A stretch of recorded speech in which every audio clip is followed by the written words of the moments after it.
but I'll start. Welcome everyone to this CISA seminar. We are in the fall semester and we have had 3 seminars so far. So this is our 4th one. And so I would like to welcome you all. Today we have got the great pleasure of having Dan Brown from Cybersecurity and Infrastructure Security and Agency, also called CISA, with us today. Dan is not a new one to CISA. He had been a previous speaker in a previous seminar. He also has participated in our Viceroy CISA summer workshops a couple of times.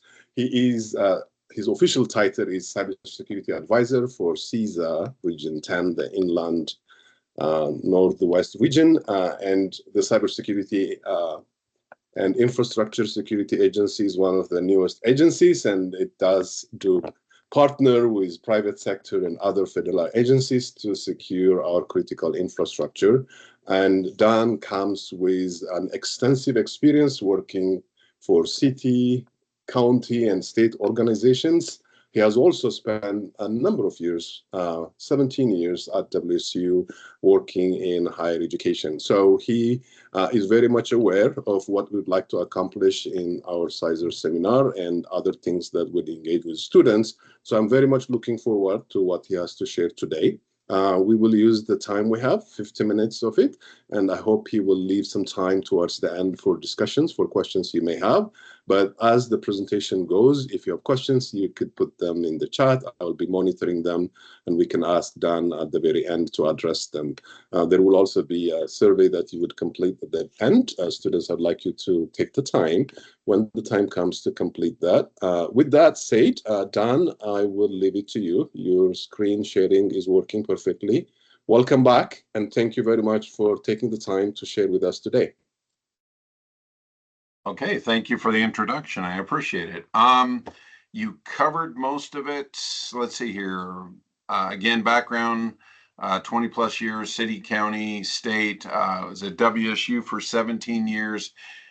Did the community colleges of Spokane for about a year as their information security officer. I have an MBA from WSU. I got in 07 while I was working there. And I live in Whitman County, just up the road a ways, and I've been a Spokane person my entire life. So I'll go ahead and get started. So on my agenda, I'm just going to briefly go through it. I'll talk about what is CISA, some of our initiatives that we have, and resources we can offer, state of cyber, talk about Volt Typhoon state-sponsored actors, some of the CISA resources that are available, and CISA careers and different internship and scholarship options, and my contact info. So what is CISA? As was mentioned earlier, we are the newest agency. We're established in 2018. We work with partners to defend against threats and build a more secure and resilient infrastructure for the future. We offer technical assistance and assessments to federal stakeholders, as well as to infrastructure owners and operators nationwide. So one thing I was going to mention, okay, here we go. Cybersecurity Infrastructure Security Agency. Our vision is a secure and resilient infrastructure for the American people, and we lead the national effort to understand and manage cyber and physical risks to our critical infrastructure.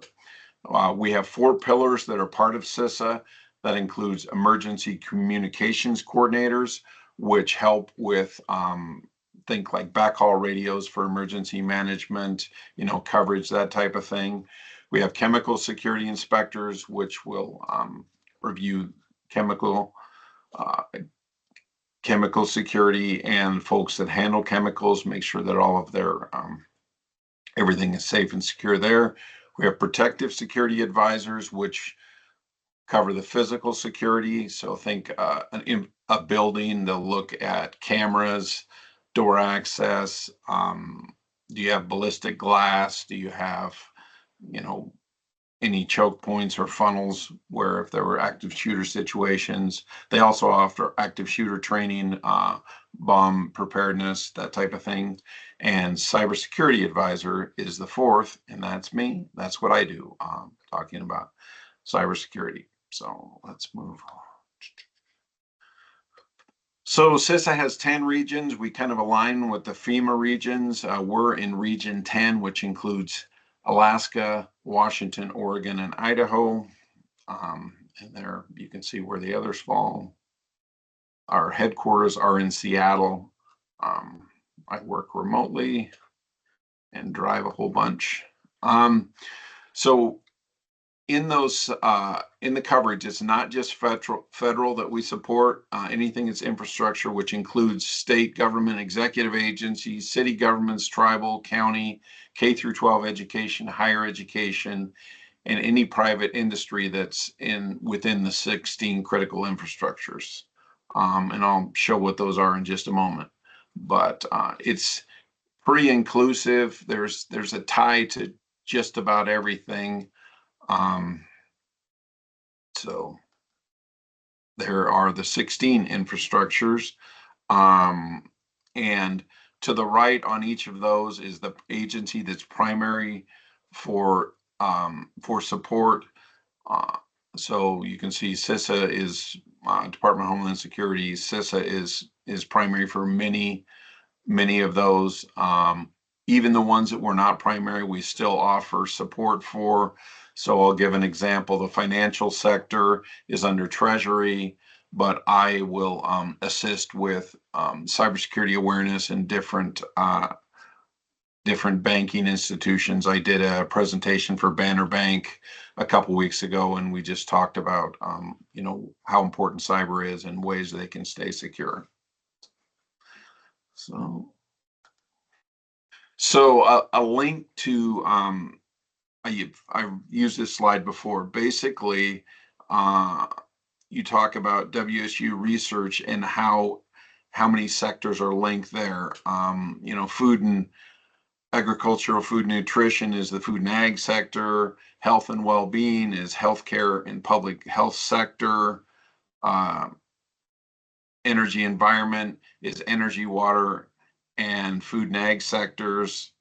Next gen materials and technologies is linked to critical manufacturing, nuclear, and defense industrial base.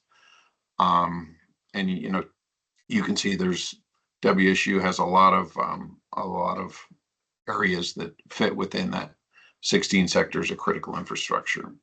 So next section, CISA threat intel collaboration. Now we have a number of collaboration partners, and the JCDC is a great example. It includes the Joint Cyber Defense Collaboration. It's got a cool logo, and it includes it's a public-private partnership that leverages new authorities granted by Congress. Includes private partners like CrowdStrike, Palo Alto, Microsoft, Google, AWS, AT&T, Verizon, Lumen, and many others, and also federal agencies such as CISA, FBI, DHS proper, and a number of other agencies. So what they do is all of those folks have their own, cybersecurity analysts, and when they notice something out on the dark web or on the web somewhere, if they see an example of someone trying to sell credentials for an entity, or if there's breach data for sale, then they will notify us. We will reach out to the stakeholder and try and talk to them about their systems and say, okay, you have information that's out there. You might want to, do a check on your network, do a company-wide password change, and whatever other best practices we might mention. Pre-ransomware, I'll talk about that in a few slides, and the KEVs I'll talk about those as well. So, another partnership we have, so ISAC is Information Sharing and an Analysis Center, and the MS ISAC is a multi-state one. Most of the industries have an ISAC. Financial industry has an ISAC, auto industry, energy, so many of them do. But the MS ISAC is one that we actually, CISA funds 60% of it. And many of their services kind of overlap with us, and they also offer some pay-to-play services. So with them, they're specific to state and local government and elections infrastructure. So they'll provide services to those folks, and their mission is very similar to ours: improve the overall cybersecurity posture of U.S. state, local, tribal, territorial government organizations. So, and membership in ISAC is free for those entities. Another example of a partnership, we work with Pacific Northwest National Labs and also with Idaho National Labs. This is an example of a test water and a wastewater system. The water system is on the left with the tall green, and the wastewater is on the right. And the idea is that there are PLCs, you can't really see them, but there are PLCs connected to all of those systems. And they control gates, valves, the chemicals that are introduced into the water systems. And what they do is they test because those are on a network, and they test how to properly secure those. They will actually have labs where they try and hack them and see if they can get in. And at Idaho National Labs, I know they offer training. I believe at PNNL they do too, to those operational technology network folks. Okay, let's talk about CISA initiatives. We have a few. So first one I'll bring up, software bill of materials, the SBOM. The idea is that when you purchase an off-the-shelf software package, you get a bill of materials that says what all of the components are in there. So it'll have the supplier name, the component name, the version, the relationship, any unique identifiers, who authored it, and a timestamp of when it was assembled. And where that's important is with things like, I don't know if any of you have heard of Log4j, but it was an embedded software library that was part of many, many systems, and people didn't realize that it was part of the code base, and they had a vulnerability, and a lot of people didn't even know they had it. And if you had an SBOM, you'd have a list of what you had, and then if a vulnerability came out for a known library, you would have the ability to at least know what you had and update it.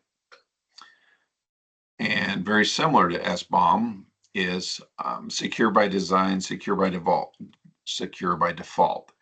And what this is an initiative where we're trying to work with, software providers, think Microsoft, any of them, and make sure that their code base is secure and that features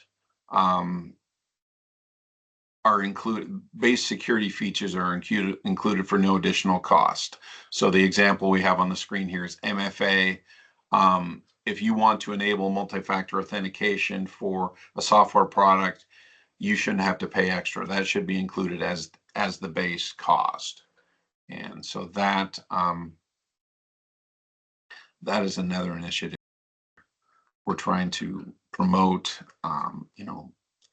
No additional cost, product secure out of the box, gather and log evidence of potential intrusions, and control access to sensitive information. So best practices We just want them built in from the beginning. Okay. So another initiative is KEVs, and we'll talk about first what a CVE is. And I assume that you folks have heard about CVEs. And this graphic shows, it just gives an example of how much they have grown. On the chart there, it only says 612, but I think that's just because that was the first week of 24. The latest numbers that I have seen have been more than 50,000 for 2024. So it has increased. I think as of August of 2024, we're 52,000 CVEs. So you can see it's increased quite a bit. One note, even though the number has increased by 30% in the first 7.5 months of the year, a tiny fraction of those have actually been exploited. So those are potential vulnerabilities, but it doesn't mean they've been exploited. Out of this number, the flaws are barely 100th. So there's been 204 this year, and that's 0.9% that were actually weaponized. So what CISA has is they have what's called a KEV, which is a known exploited vulnerability. And I'm not sure where that, I found that graphic online. That I don't know that that's an actual place, but I wouldn't mind having a desk there. It's a really cool screen. But so compared to the CVEs, there's over 200,000. There's only 1,100 identified KEVs, and it's a much smaller list. So in order to meet the benchmark of being a KEV, you have to have an assigned CVE ID. So it has to exist in the CVE catalog. It has to have been actively exploited, which means either it's under active exploitation, and that includes attempted or successful. So if someone's trying to hammer at a vulnerability that's identified as a CVE, even if they haven't gotten in, it will rise to the point of being a KEV, and there has to be clear remediation guidance. And that guidance can include, applying updates, having mitigations or workarounds, and all the way up to just removing it from the network. But for mitigations or workarounds, think segmentation. If you're able to move it to a segmented network and actively monitor and control any of the incoming and outgoing activity, with access control lists, or some way to keep that away from the standard IT network. So, and I've got a link there. They talk about the KEVs, the non-exploited vulnerabilities. So, and KEVs compared to CVEs. So again, the KEVs are a subset. There's about 1,100, and it's a much smaller list. So I guess on the good side, it means that although there's 200,000 vulnerabilities, only 1,100 are being actively exploited. So as of February, there was 196,000 CVEs. Obviously more than that now. And they're estimating, well, that's a low estimate. We're at 52,000 now, so it's much, much higher. And the 2% exploited now is closer to 1%. So. Okay, another thing that we're doing is entity notifications. So we do pre-ransomware notifications. Basically, if we receive information like from JCDC partners or FBI or someone's security analysts find information out there on the dark web, they'll send us a note, and we'll get information, and we'll need to reach out to the stakeholder and provide that information. Tell them, you've got 3 infected workstations. You really might want to jump on this, isolate them, start looking at your networks, seeing if you can identify other locations, look at traffic, etc. So we'll reach out to these folks, and a lot of times it has to be out of band. So I will, contact them via phone. I've even gone so far as to go to LinkedIn and try and find a contact, because the idea is if we send something on the network and the network is owned, then the adversaries could immediately, fully encrypt. Sometimes they'll, the dwell time is the time they're on their network, on your network, before they do anything nefarious. Well, if they've been on there for a while and they're just trying to gather information and they see email going by that's going to the Department of Homeland Security or CISA, they might say, okay, our time is limited, and just immediately hit the button and start encrypting. So we have to do it out of band.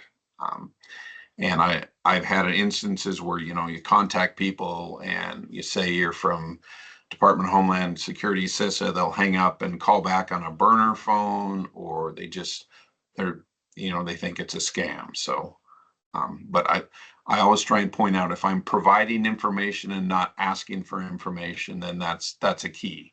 I'm just giving you information and you can choose to act on it or not, but it's no harm, no foul if you look and see, oh, wow, that is an account and someone's been using it. So anyway, so entity notifications, that's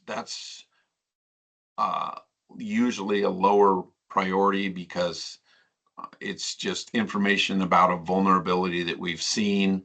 And I'll give an example of that. We've had a number of gas stations that use a vulnerable version of tank monitors. So they're OT devices that are on the network and on the public network, which is not good on the internet. And if they run a vulnerable version, and you think, okay, a fuel tank, why does that matter? Well, an example I give is if that fuel tank is attached to a generator and you think you have, it's full and the power goes out and it's empty, then that's not, it's not going to work. Or if it's set to say it's empty and it's really full and they overfill it, that's going to make a mess and then be an environmental issue. So anyway, those come again by a trusted third party, or if you are receiving our cyber hygiene scans, or if some of our analysts or someone found something on Shodan that said that there's a vulnerable version. So there's those two, and then the third one is an administrative subpoena. So if we see crazy activity coming out of a particular IP or IP space, we have the ability and the authority to issue an administrative subpoena under the Homeland Security Act, under subsection 2209. But anyway, we can say, okay, ISP, please tell us who actually owns this IP and give us their contact information. Well, then we'll reach out to them and say, okay, you need to take a look at something. So state of cyber. So, this slide is for 23. I don't have a 24 one yet, but let's go back. So it talks about just the losses. And, Washington State was ranked 10th in terms of victims. But one thing I'll note is I believe from a population base, we were close to 10th. So it's not that we're any more or less than anyone else, but that's just based on the amount of people we have, and the 58% increase since 17. So it has been going up. 27 billion in losses. That's substantial. The example is, the point of this slide, the net worth of YouTube was 25 billion. So it's real money.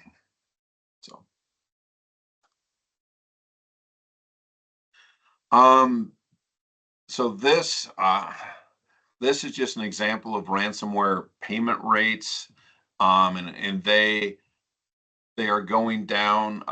Record low of 28% of companies paying ransom in the first quarter of 24, and it was 29% in Q3. So fewer people are paying, but despite the drop in the payment rate, the total amount paid to ransomware actors is increasing. So here's a slide that shows that. So there's a decrease in the high figure payments and an increase in the moderate amounts. So this could be caused by ransom demands becoming more modest and or fewer high value targets succumbing to extortions. They could be better prepared, have better backups, immutable backups, all those kind of things. And then my standard comment is, are bad actors trying to make ransomware more affordable by charging less? I don't know. They're just doing what makes sense from a business standpoint, and that appears to be what is the current trend.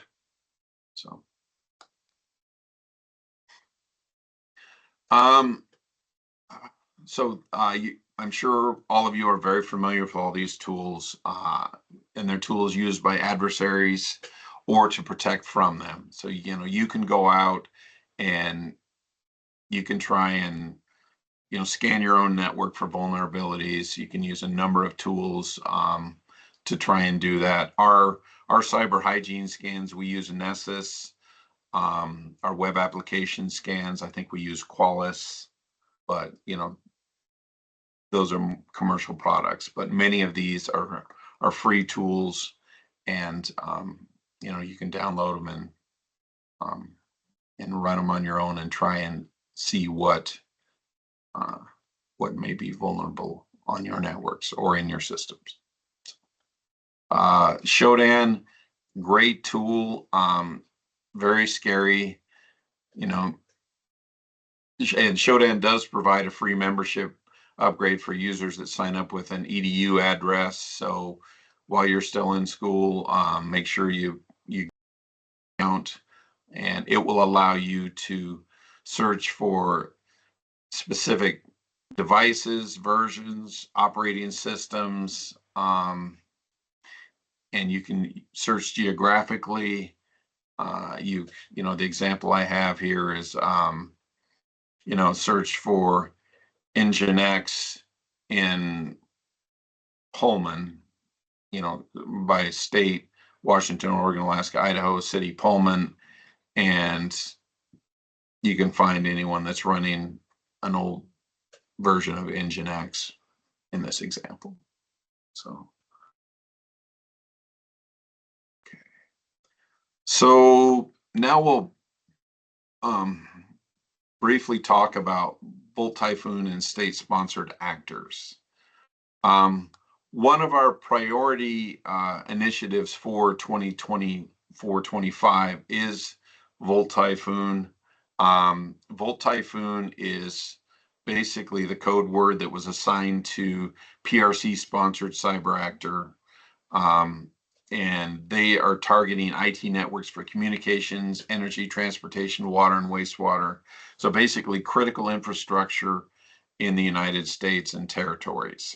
So this advisory was put out by the CISA, FBI, NSA, Department of Justice, Department of Energy, EPA, TSA, Canada, Australia, New Zealand, and UK.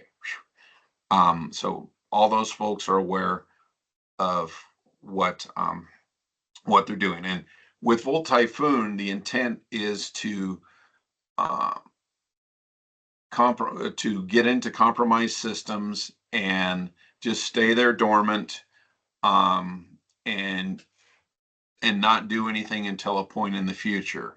And what they do is they use living off the land techniques, which you use built-in tools, could be, PowerShell, whatever built-in tools. So it looks like normal activity and it doesn't set off any alerts.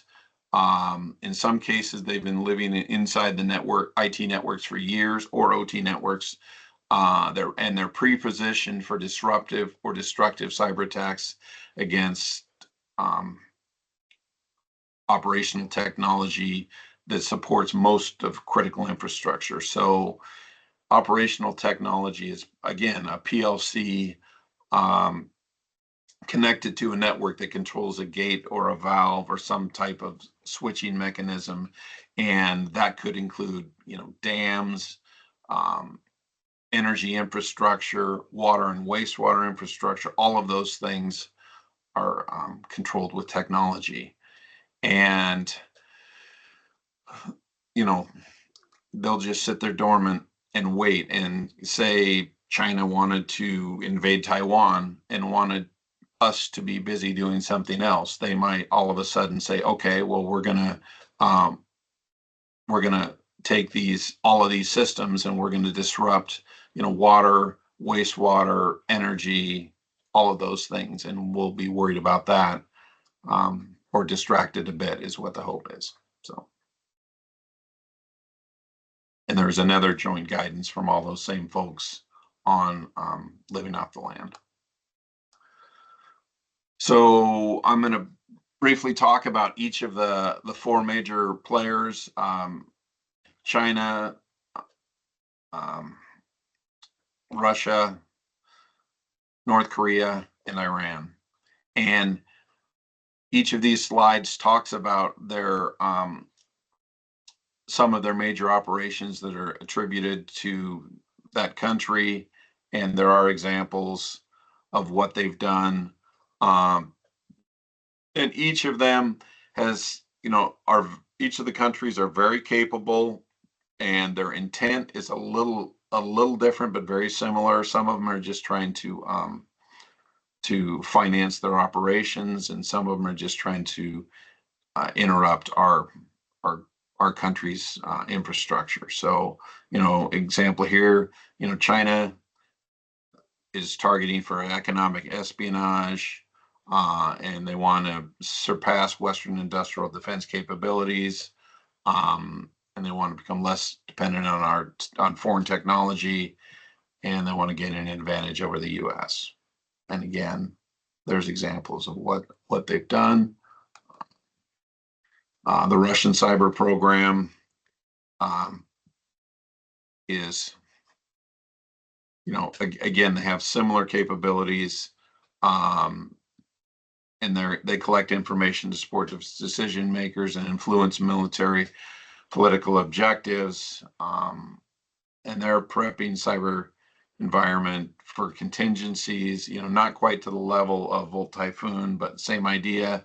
And they divide and undermine U.S. global standing and sow discord in U.S. elections. So and they've been very very active in previous events. You can see some operation or some of their cyber operations listed there. North Korean, their intent is more to generate revenue to support their nuclear ballistic missile programs and to counter international sanctions. So they're just trying to get money to support their regime, and to signal, and as a signal to adversaries that are capable of harm. So yeah, they use it more for financing. Iranian, again, they're very capable. They have a lot of operations attributed to them. Their intent is political retaliation to support security priorities, including sanctions relief. So, similar to North Korea, they've been sanctioned, so they're trying to finance some of their operations. They have an eye for an eye approach in response to provocations. So. Okay, CISA no-cost resources.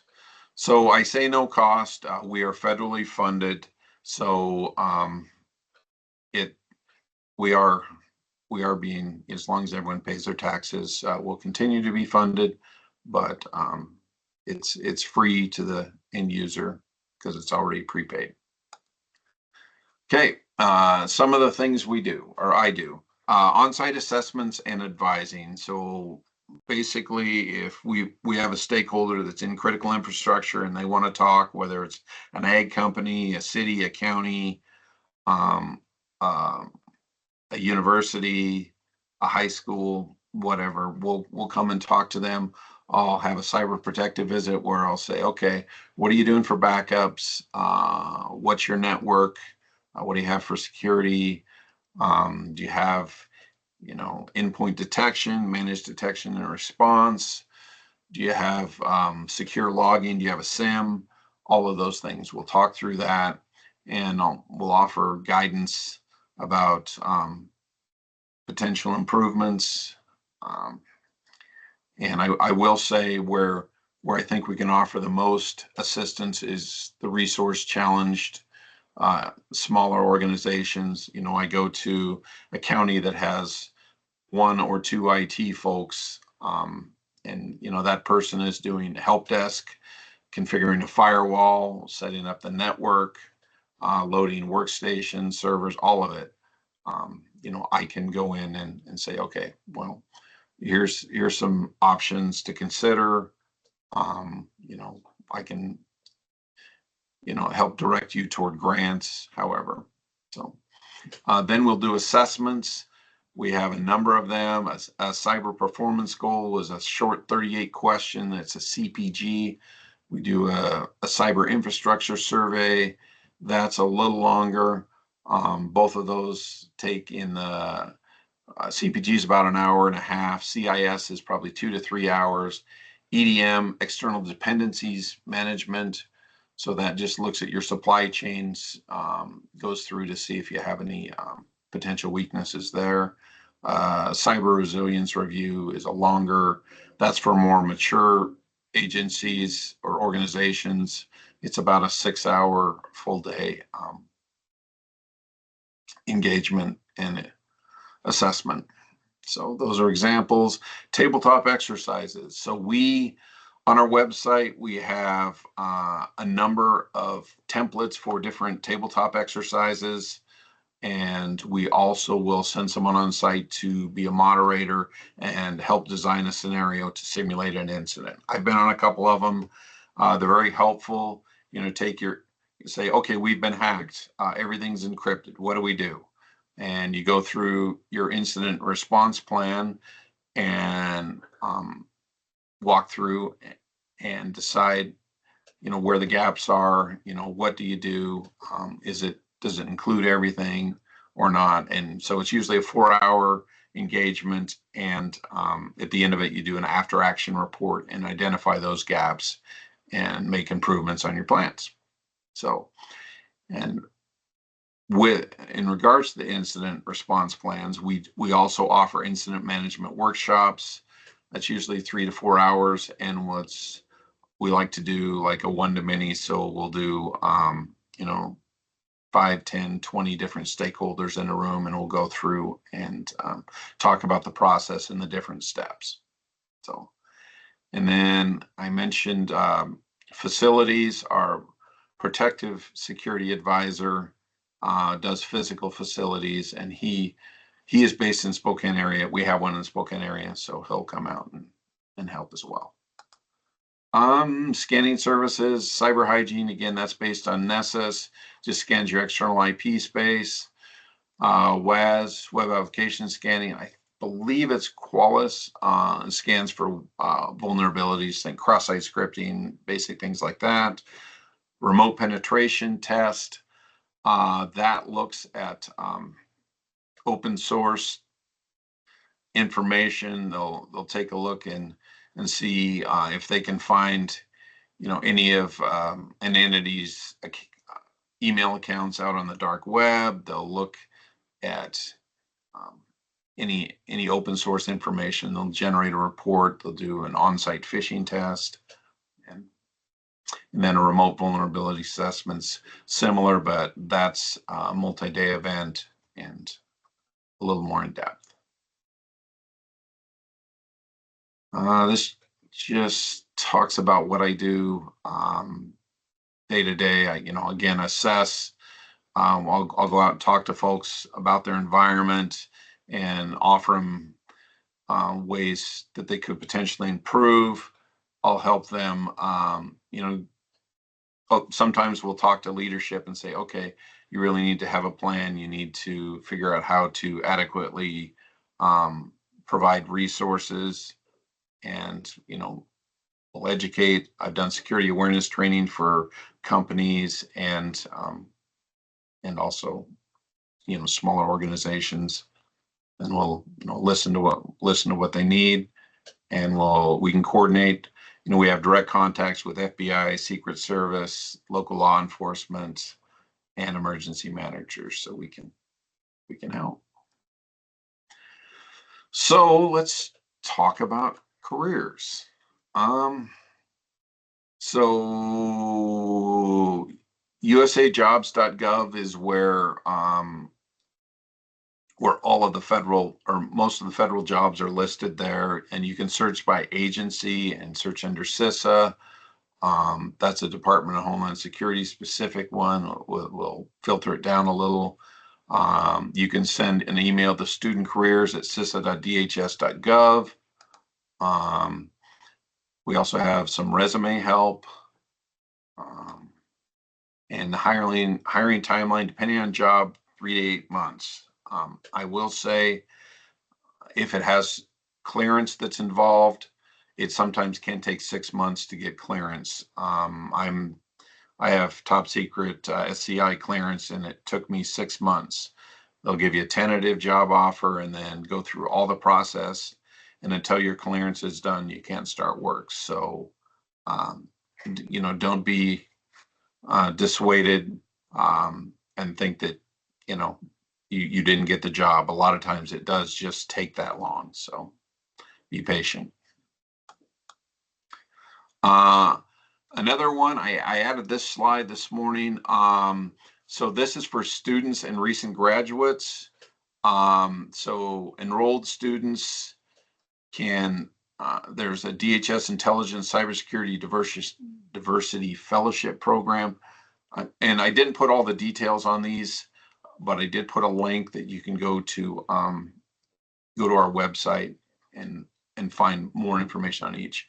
But there's the fellowship program, a pathways intern, cyber core scholarship for service, and that's one I believe that pays your tuition, and then if you get, I don't remember the exact details, but you have a commitment to work for a year or a number of years that's related to how long you get the scholarship. So say you get a scholarship for 3 years of school, you have a commitment of working for a certain amount of time for the federal government, and they'll waive that tuition. So opportunities for recent graduates, cybersecurity talent initiative, pathways recent graduates, and presidential management fellows. Again, I don't know the exact details on all of those, but that information is available at that website. And that is it. Now we've got a few minutes. If anyone has any questions for me, that's my contact information. Feel free to send me a note if you have any questions. And Steve Neal, that's our protective security advisor. We're both based in the Spokane area. So. Wonderful. That was a great overview of CISA and all of the initiatives you have done. So thank you so very much. I know we have a lot of slides with very useful information and resources. And if you get clearance and if you give us this, we will like to post it. That's what we do in the CISA seminar. So James will be in touch and post it. And we have been recording this one also. And so your presentation did cover a lot of ground, and we did have all of the things that we would like to have in a CISA seminar. And I appreciate the information you shared about employment and career opportunities. The SFS program, you are right. That's an NSF program where you would work for the government for as many years as you have gotten scholarships for. And we are on our way to get some of that possible. So some of the students know about that. And so we have a pending thing that we are anxiously waiting for NSF to come back to us on. So this was really, really great. And I'm sure we've got a couple minutes. Somebody may ask questions, but it was thorough. The absence of questions should only tell you that you did a thorough job on presenting about CISA. If there is a minute while students may think of a question, I want to quickly ask you about the Secure by Design. That was great, and it was great to see that you work towards making this at no cost to the softwares, for example, having MFA on them will be to users without additional thing to what they would have paid for the software. But there's also other things to make software secure by design that I'm sure will be a lot of research things to be done in addition to authentication, for example. So does CISA work in that space, work with academia and research in terms of achieving that goal? Is one thing I would have liked to know about. That's a good question. I know that we have had a number of software companies sign on and say that, yeah, we're in support of Secure by Design, but I don't know if we have specific requirements. I don't believe we've worked with helping stakeholders achieve that goal. I mean, not to say that we wouldn't. Yeah. Okay. Students, if you've got a quick question, I think we have a minute or two to squeeze in one. And again, Dan, you should only feel that this was thorough. That's what I can tell you.